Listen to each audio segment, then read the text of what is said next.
தில்லானா நடனத்துக்கு முன்பதாக ஒரு சிறிய கௌரவம் ஒன்று இங்கே இடம்பெறவிருக்கின்றது. கவன்ட்ரி ஸ்ரீ சித்தி விநாயகர் ஆலய தலைவர், அந்த ஆலயத்தின் சார்பிலே இங்கே வந்திருக்கின்ற தலைவர் திரு சிற்றம்பலம் அவர்களை நாங்கள் மேடைக்கு வருமாறு அன்போடு அழைக்கின்றோம்.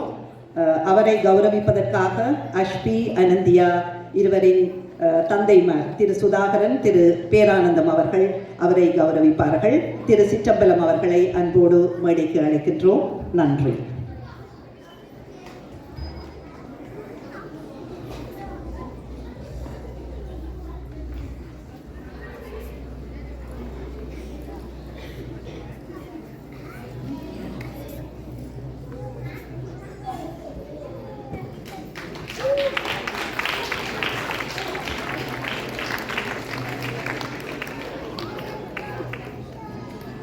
வணக்கம் அடியார்களே, அன்பர்களே, ரசிகர்களே, பல வித்வான்களும்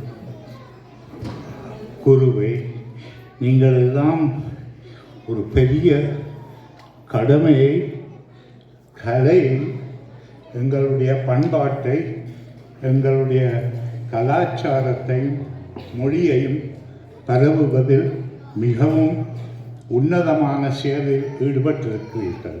இதற்கு முதற்கண்ணாக தேவையானது பெற்றார் தங்களுடைய பிள்ளைகளை இப்படியான முன்னேற்றத்துக்கு முன்வைக்க வேண்டும்.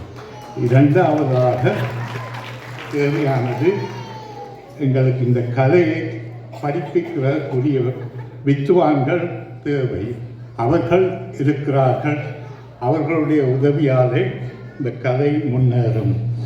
எங்களுடைய சமுதாயமும் நன்ற பெயரெடுத்து இருக்கும். இதில் ஒரு சின்ன கதை சொல்ல விரும்புகிறேன். 1961 எனக்கு நான் இருந்த வீட்டுக்கு பக்கத்தில் வீட்டில் இருந்தவர் என்னை ஒரு நாள் கூப்பிட்டு சொன்னார், ரைட்டாண்டு அவர் தன்னுடைய காண்டத்தை வாசித்தவர்.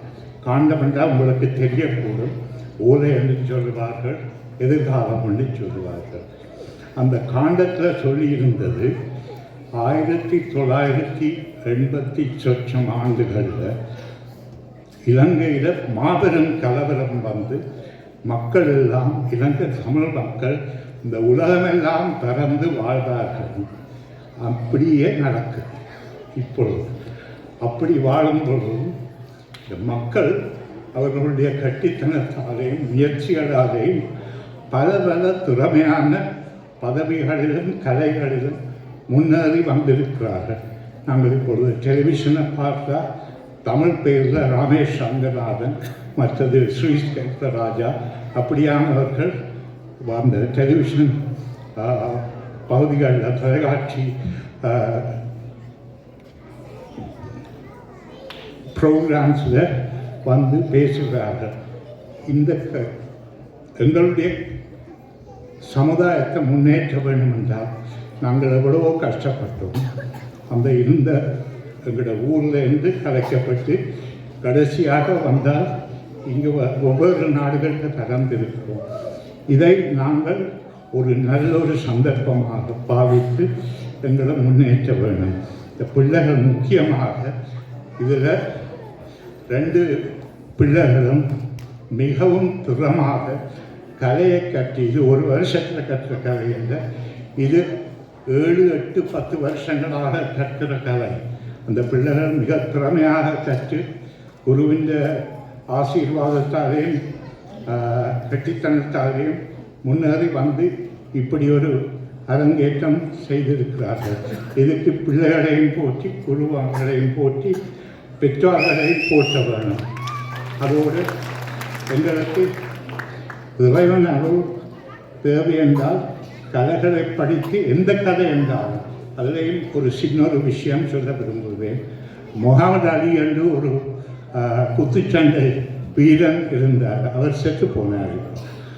அவருடைய ஒரு வாக்கு வெள்ளக்காரனுக்கு அவர்களுக்கு அவரை பிடிக்காது. ஏனென்றால் அமெரிக்காவில் இருந்து வியட்நாமில் சண்டை நடந்தபோது அவர் தான் இது எனக்கும் வியட்நாம் மக்களுக்கும் ஒரு பிரச்சனையும் இல்லை, நான் போக மாட்டேன் என்று சொல்லிவிட்டேன். அவர் சொன்னார், அந்த உலகத்தில் மிக திறமையான குத்துச்சண்டை வீரனாக இருந்த பொழுதும் நான் என்ன தொழில் செய்தாலும், குப்பை தொட்டியை தூக்கி வேலை செய்கிற தொழில் செய்தாலும் அதில் உலகத்தில் மிக திறமையாக இருப்பேன். அதைத்தான் நான் சொல்லி எல்லாருக்கும் ஊட்ட விரும்புகிறேன். எதிர்கால சந்ததியினருக்கு நீங்கள் என்னத்தை படித்தாலும் மிக திறமையாக படித்து அதில் உங்களுடைய திறமையை, உங்களுடைய பெயரை நிலைநாட்ட வேண்டும். அது மூலமாக உங்களுடைய சமுதாயத்தையும் பாஷையையும் அது உலகத்துக்கு தெரிவிக்கும். அதோடு நான் கடைசியாக ஒரு விநாயகர் பாட்டி சொல்லி முடிக்கின்றேன் பிள்ளைகளுக்கும். மங்களத்து நாயகனே மண்ணாளும் முதல தெய்வா, பொங்குதன வயிற்றோனே பொற்புடைய ரத்தினனே, சங்கரனால் சருமருளாய் சங்கடத்தை சங்கரிக்கும் எங்கள் குலவிடி விளக்கே எழில் மணியே கணபதியே.